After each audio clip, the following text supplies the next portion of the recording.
colony once bright with towers and oceans now drifts in silence, a broken jewel hanging in the void, its surface scarred by impact, its atmosphere burning away, its people vanished in a single flash of violence. Once it had been a place of hope, carved into the edge of the frontier, filled with laughter and ambition, and the dreams of settlers who had left behind the safety of Earth to build something new and bold. But now those dreams lie shattered beneath clouds of ash and molten skies above the colony are littered with debris, fragments of satellites, and shattered stations spinning endlessly with no voices left to guide them. The cities below are nothing more than glowing craters where towers once reached into the heavens. The oceans have boiled into steam clouds that drift like ghosts across the ruined world, while fires rage without anyone to extinguish them from orbit. The devastation looks almost beautiful, like ribbons of light across the night side, but beauty cannot hide. Warships arrive too late. Emergency beacons find nothing but silence. Rescue teams attempt to descend, yet find no survivors, only ruins filled with shadows. Every corridor of every station lies empty, every dome,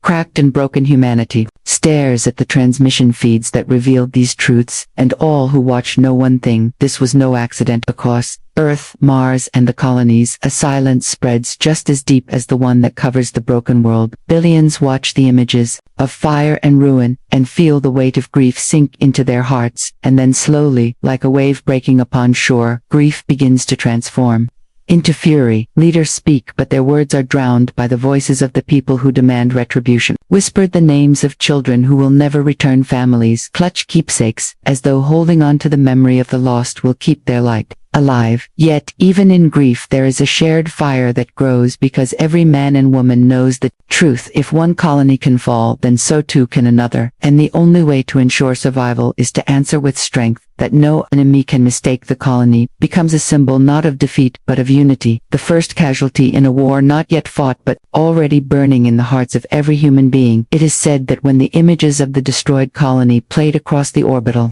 cities above Earth, no one spoke for hours, and when at last words came, they were not of fear but of vengeance. In every fleet office study the ruins in silence, their eyes hard, their hands clenched. Leaders debate, but every voice agrees: humanity cannot allow this to pass without answer. Humanity cannot allow such silence to fall again. One colony destroyed is too many. The shattered colony drifts as a graveyard in the stars, but from its ashes rises a single truth: humanity has been struck, and humanity will rise in fury. Across the heart of human space, the message spread like fire: the colony was gone, and with it vanished the illusion of safety. For decades, humanity had expanded outward, reaching for new stars, building cities upon barren moons and lifeless worlds, and always there had been the belief that nothing could challenge their destiny. But now that belief lay shattered in dust and silence. On Earth, the ancient home of humanity, vast councils convened within towers of glass and steel. Leaders gathered, with faces hard as stone. Screens filled the chambers, showing images of the broken colony, fires glowing like embers in the dark skies, cities erased, oceans gone. The counselors debated with grim voices, yet there was no argument strong enough to resist the rising tide of anger that came from billions of citizens across every world and every station. On Mars, the red planet that had once been a symbol of endurance, the call to arms echoed through the domes and valleys. People stood upon balconies, watching as the first fleets prepared to move. Soldiers marched across plazas, engines roared in shipyards above the crimson deserts. Workers stopped their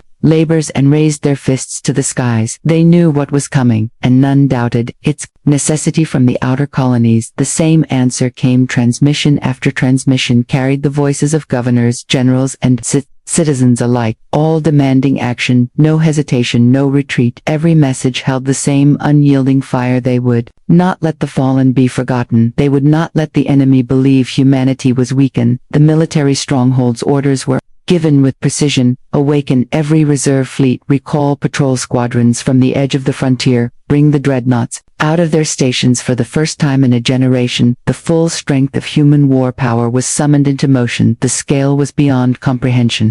500,000 warships, from the smallest frigates to the largest carriers, all to rise together under one banner. The people watched as the announcements spread through every channel, faces lit by the glow of screens in orbital stations, in city plazas, in the darkened rooms of distant colonies. Some cheered with voices that shook the air, some wept with grief that turned into rage, others stood in silence, knowing that history was about to change forever. Among the admirals there was no hesitation. They had seen the ruins of the colony. They had studied the silence of its transmissions. They knew that this was not only an act of war but a challenge to the very existence of their species. If humanity did not respond with everything it possessed, then the frontier would fall world by world until none remained. The gathering storm was no secret. Every citizen felt it. Every soldier knew it. Every leader embraced it. The enemy had struck with fire, and now fire would be returned. The colony had been silenced, but from its ashes came a single truth: humanity would not bow. Humanity would rise, and 500,000 warships would carry their vengeance into the endless dark. The shipyards awoke like giants stirred from slumber, their foundations trembling with the weight of creation's steel beams. Clanged as engines roared to life, assembly lines moved without pause, as if time itself had accelerated for humanity. The birth of the Armada had begun in orbit above Earth. Massive frames glimmered under the light of the sun. Colossal docks stretched for kilometers, filled with half-finished warships, their hulls dark and silent until power surged through them, and they came, alive one after another, destroyers bristling with weapons, cruisers with armored hulls, carriers so vast that entire cities could rest within them, dreadnoughts towering over all glowing like suns with engines of unimaginable power. On Mars, the red skies were streaked with fire as launch platforms ignited, carrying wave after wave of ships into the void. The people below looked upward from their domes and valleys, watching in awe as their planet gave birth to steel leviathans. Their voices rose in unison, a chorus of defiance and hope. In the outer colonies, the same symphony echoed. Shipyards carved into asteroids thundered with motion rings of orbital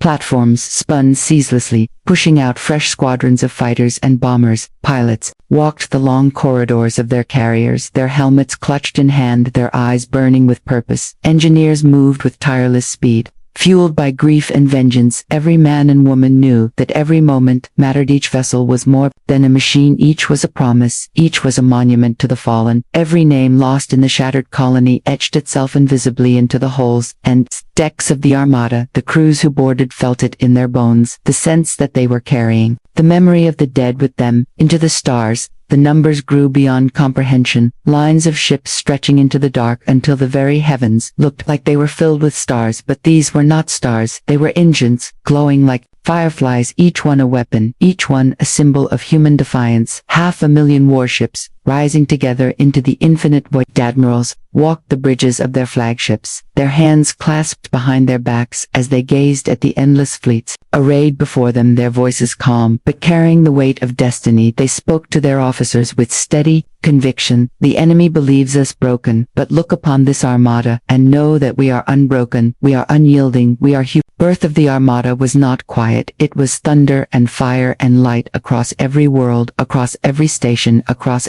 every heart. Those who had doubted now believed. Those who had feared now stood ready. Those who had despaired now saw hope blazing like a star. 500,000 warships had risen, and the storm was only beginning. Across the cities and stations of humanity, people gathered to watch the departure of the Armada. They pressed against viewing windows, stood upon rooftops, filled plazas and domes and platforms, gazing into the sky as ships rose like fire into the void. The glow of engines painted the night in streaks of blue and white. The air itself seemed to vibrate with thunder as the leviathans departed. For many it was a moment of awe, the sheer size of the Armada, overwhelming, stretching farther than the eye could see. Lines of destroyers, cruisers, carriers and dreadnoughts climbing together into the heavens. For others, it was a moment of grief, as the sight of the departing fleets stirred memories of the colony that had been lost, the families that had been silenced forever on Earth. Parents held their children close, pointing toward the trails of light across the sky, telling them that those ships carried justice for the fallen, telling them that the silence of the dead would no longer echo unanswered in the dark. On Mars, people filled the domes and valleys, raising their voices in chants that rolled like thunder through the caverns. The chants were not of fear but of determination. In the outer colonies, the emotion was even sharper, for many had relatives in the shattered world. For many, the dead were not names on a transmission. They were brothers, sisters, mothers, fathers, and children. In those stations, crowds stood with tears streaming down their faces as they whispered the names of the lost over and over, as if speaking them aloud could carry them into the engines of the departing fleets everywhere. Flames of memory burned unseen, but powerful. Every glowing thruster, every streak of fire in the night became a vessel For grief and vengeance, some raised fists, some knelt in silence, some sang songs from the old days, songs of defiance and survival, songs of endurance that had carried humanity across ages of struggle and despair. The voices merged into one living flame. On the bridges of the great ships, officers and soldiers felt the weight of those voices. They knew the people were watching. They knew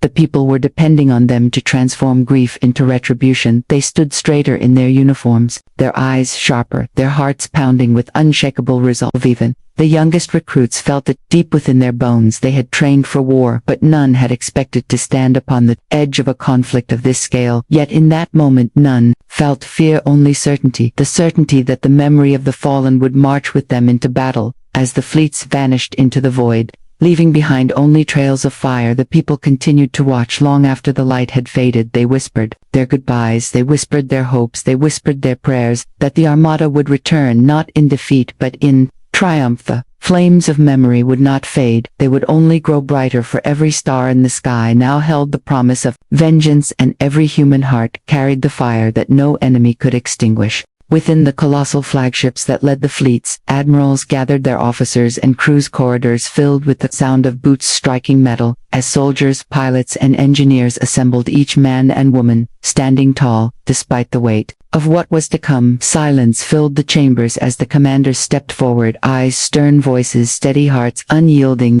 They spoke not as politicians but as leaders, forged by duty. Their words carried through the coms across thousands of ships and into the ears of 500,000 warriors. This is not a war of conquest, they declared. This is not a campaign of greed. This is survival. This is vengeance. This is the call of justice for the fallen, whose voices have been silenced forever. On every bridge, screens glowed with the faces of commanders, their expressions carved in stone. They spoke of the shattered colony. They spoke of the children who would never grow, of the families erased in a single blaze. They reminded their crews that every weapon they carried was a promise. Every shot they fired would be in the name of those who could no longer fight for themselves. And the hangars, pilots stood in rows, their helmets clasped against their chests, their eyes burning with determination. Engineers lined up behind them, greased upon their uniforms but fire in their hearts. Marines checked their rifles in silence, listening to the oath echoing through the ship, until every man and woman felt the words sink into their bones. No one doubted the cost ahead. No one believed the path would be easy, but none turned away, because they understood that to retreat would mean more colonies, destroyed more families, silenced more stars, burning in ruin. The commanders reminded them that fear was natural, but surrender was not. Humanity had never surrendered, not in the age of famine, not in the age of plague, not in the age of wars upon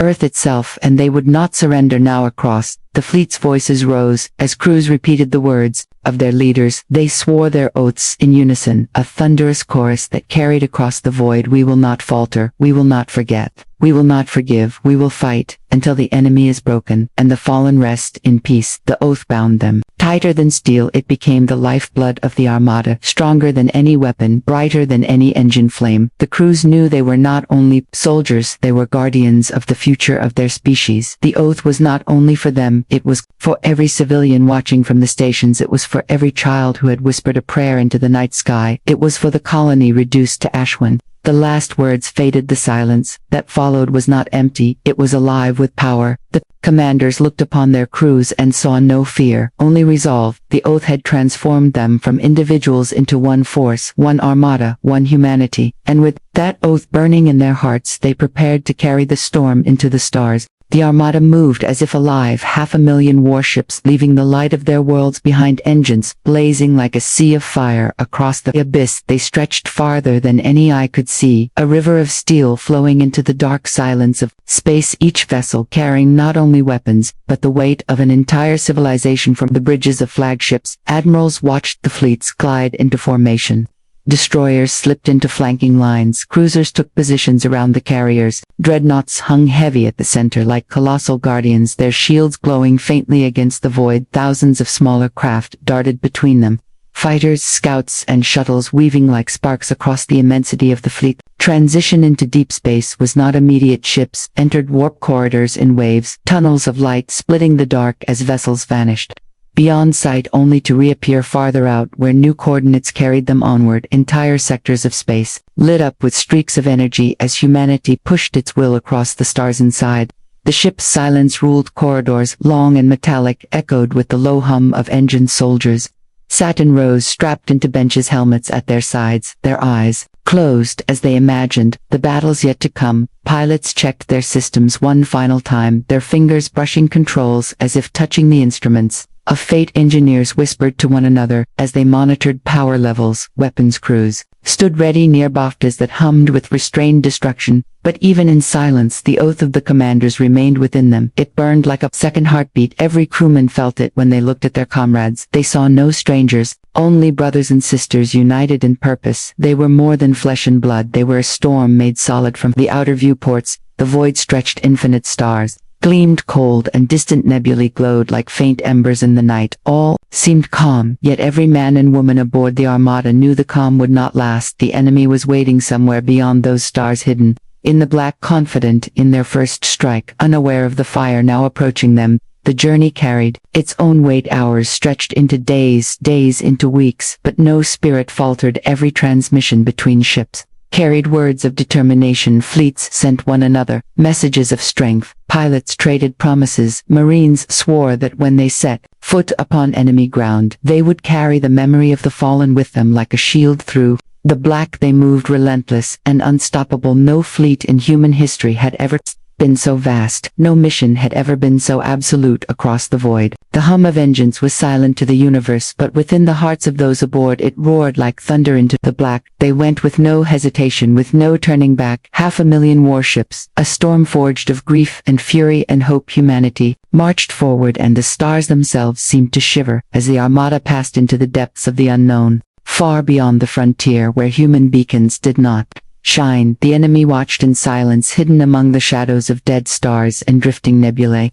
Their fleets rested, cloaked and still like predators, waiting for prey. They had struck the colony without hesitation, reducing it to ash in the belief that humanity would fracture and retreat. They had seen countless civilizations collapse under the weight of fear, and they believed humanity would do the same within their command vessels. Strange forms moved with cold precision, their language a series of sharp tones and resonant echoes, their thoughts united by a single conviction that the destruction of one world had broken the will of an entire species. They had studied humanity from afar, seen their divisions, their conflicts, their fragile politics, and had decided that humans were weak. Yet, as the first whispers of human mobilization reached their listening posts, doubts began to stir. Scouts reported movements across the Sol. System transmissions revealed fleets awakening, warships rising from shipyards, signals multiplying with every passing hour. The enemy dismissed these reports as exaggerated. Humans were noisy and chaotic, and they often displayed strength without true resolve. So the commanders of the enemy fleets remained still, watching, waiting.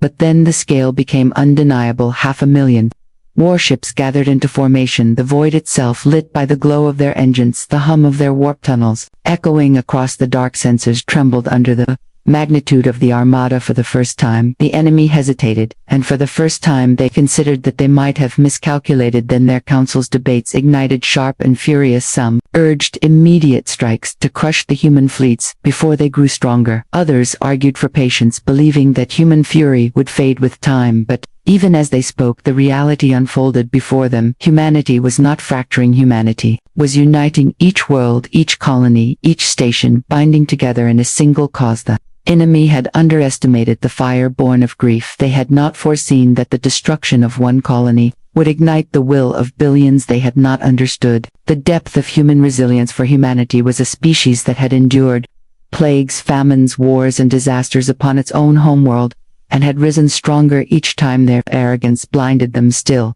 they believed their technology superior, their fleets larger, their weapons unmatched. Yet as they studied the incoming Armada, they could not deny the sheer scale of what approached. 500,000 warships, a tide of steel that stretched farther than sensors could track, an ocean of fire and vengeance, moving together with one purpose. In the silence of their command chambers, the enemy began to feel something they had not known for generations, a flicker of unease, a whisper of doubt. The humans were coming not as prey but as a storm, and soon the darkness they had claimed as their domain would no longer hide them from the wrath of a united species. The human armada emerged from the warp corridors like a tide of fire spilling across the black 500,000 warships, stretching into infinity engines. Blazing weapons, glowing fighters swarming in endless patterns, the void itself seemed to bend. Under the weight of their presence, never before had such a force been assembled. Never before had humanity shown its full wrath made flesh. From the bridges of the dreadnoughts, admirals stood in silence, watching as their fleets spread into perfect formation. Destroyers took their flanks, cruisers formed, defensive lines, carriers released wings of fighters that darted across the black like sparks, rising from a great fire. And at the core of it all, the colossal flagships burned brighter than stars. Their cannons, charged with energy that could shatter moons. Every hull gleamed with the mark of vengeance. Every deck carried the oath of commanders. Every soldier aboard knew they were more than warriors. They were the memory of the fallen. They were the answer to silence. They were the voice of a civilization that had refused to bow. The grief of the colony had been forged into something terrible and unstoppable, an ocean of steel and fire, united by one purpose. Across the fleet voices rose overcomes, not in fear but in unyielding defiance. Pilots declared their readiness. Marines promised justice. Engineers swore their machines would not fail. Captains echoed the words of their admirals, and the sound of 500,000 voices carried across the void until it became a roar that no enemy could silence. The enemy watched from the shadows, hidden fleets trembling behind cloaks and shrouds, their sensors overwhelmed by the sheer magnitude of what unfolded before them. They had believed humanity would fracture, yet here stood proof of the opposite. Here was a species that had taken its wound and turned it into a weapon, a civilization that had answered death with fury. Wrath had taken form in metal and flame and will. The Armada moved as one vast storm, every ship a drop of rain, every fighter a spark of lightning, every dreadnought a thunderclap. Together they became a tempest that no force could withstand. The blackness of space itself seemed to shiver under their advance. On Earth, on Mars, in the stations of the outer colonies, civilians watched the transmissions in silence, their faces lit by the glow of the fleet filling the sky with light. Many wept, many cheered, many prayed, but all knew that what they were witnessing was history. Never again would humanity be called fragile. Never again would they be dismissed as weak. The Armada was proof of their strength. Rotha had become flesh, and that flesh was unstoppable. The enemy had awakened a force they did not understand, a force that would not yield until justice was complete, and the stars themselves trembled as the human armada advanced into the darkness, carrying with it the promise of vengeance. The ruined colony drifted in silence, its broken towers and shattered domes, circling endlessly through the void, a grave that would never speak again. Yet even in its silence it had found a voice, for across the stars 500,000 warships carried its memory forward, and that memory had become a roar louder than any sound that space could hold. From the bridges of flagships, admirals raised their hands, and orders spread like lightning across the Armada. Weapons, charged shields, expanded engines, thundered brighter than suns. The roar was not one of noise, but of presence, of sheer, unrelenting will. Every ship, every fighter, every dreadnought pulsed with the same rhythm, the rhythm of a united civilization that had refused to die on Earth. Families crowded in plazas and stations, their eyes locked on the transmissions, showing the fleets in perfect formation. They could feel the roar, even across the void, as if it shook the walls of their cities. Children lifted their arms to the skies, shouting names of the fallen parents, whispered that humanity was no longer broken. Humanity was whole again, in its future. In Mars, the domes lit with crimson fire, as screens displayed the advancing armada. The chants of crowds rolled like thunder across valleys and caverns. Soldiers preparing for deployment added their voices to the chorus, their fists raised, their eyes burning with the certainty that they would see justice done. The roar was inside them, and it drove them onward. In the outer colonies, where grief had been sharpest, the people felt the roar as a living flame. It burned away despair. It filled them with strength. It reminded them that the enemy had not broken them. It had forged them into something stronger. It had bound them together in a way no council or treaty ever could. The enemy, hidden in the black, could no longer deny what they faced. Their commanders whispered in uneasy tones, their fleets shifted in uncertainty. They had believed humanity weak, yet now they stared into the face of a storm that no shadow could hide. From the roar of humanity, carried across their sensors, across their hidden posts, a force they could not silence inside The Armada, the crews felt it deep within their bones. Marines gripped their rifles. Pilots sealed their helmets. Engineers steadied their hands. Officers spoke commands with voices firm as stone. They were no longer individuals. They were a single will, a single storm. They were the roar made manifest. The colony had been silenced, but its destruction had unleashed something greater than the enemy could have ever imagined. Its ashes had become the fire that burned in the hearts of billions, and that fire had been given form in 500,000 warships. Humanity had risen from grief into fury, and from fury into unity. The stars themselves trembled as the roar of humanity moved through the void, unstoppable, unbreakable, unending, and with that roar the enemy would learn the cost of their arrogance.